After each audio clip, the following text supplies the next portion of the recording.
Bullet ट्रेनों के लिए सूरत को मिलेगा भारत का पहला रेलवे स्टेशन। इन दो शहरों के बीच दौड़ेगी पहली बुलेट ट्रेन। सरकार 2026 में सूरत और बिलीमोरा, गुजरात के बीच भारत की पहली बुलेट ट्रेन चलाने की परियोजना को पूरा करने के लिए तैयार है। यह सुनिश्चित करने की दिशा में एक अच्छी प्रगति स्थापित की जा रही है।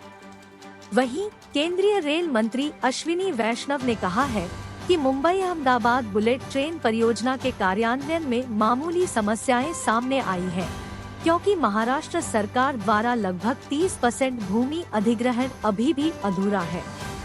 यहाँ आपको विकास के बारे में जानने की जरूरत है। सूरत बिलीमोरा बुलेट ट्रेन परियोजना पूरा होने की अनुमानित समय रेखा। अहमदाबाद और मुंबई के बीच सरकार की महत्वाकांक्षी बुलेट ट्रेन परियोजना की प्रगति की जांच के लिए हाल ही में सूरत में अश्विनी वैष्णव द्वारा किए गए एक निरीक्षण दौरे में रेल मंत्री ने कहा कि विकास अच्छी गति से चल रहा था। उन्हें 2026 में सूरत और बिलीमोरा के बीच भारत की पहली बुलेट ट्रेन चलाने के लक्ष्य को प्राप्त करने का विश्वास है। हम 2026 में सूरत और बिलीमोरा के बीच पहली बुलेट ट्रेन चलाने का लक्ष्य रख रहे हैं। प्रगति बहुत अच्छी है और हम उस समय तक ट्रेन चलाने के लिए आश्वस्त हैं, वैष्णव सूचित किया पत्रकारों। जापानी निकाय जापान इंटरनेशनल कोऑपरेशन एजेंसी या JICA परियोजना लागत का एक महत्वपूर्ण 81% वित्त पोषण कर रही है, जिसका अनुमान लगभग 1.1 लाख करोड़ रुपए है। 150 किलोमीटर के खंड में से कुल 61 किलोमीटर के निर्धारित मार्ग को पहले ही स्तंभित किया जा चुका है और शेष कार्य चल रहा है।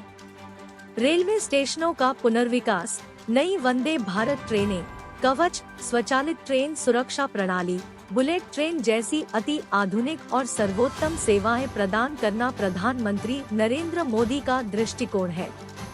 हम 130 करोड़ भारतीयों की आकांक्षाओं को पूरा करने के लिए काम कर रहे हैं, वैष्णव ने कहा।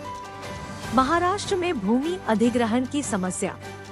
मुंबई और अहमदाबाद के बीच बुलेट ट्रेन परियोजना में हुए विकास की स्थिति को देखते हुए अश्विनी वैष्णव ने कहा है कि महाराष्ट्र के लिए बुलेट ट्रेन परियोजना को लागू करना मुश्किल नजर आ रहा है।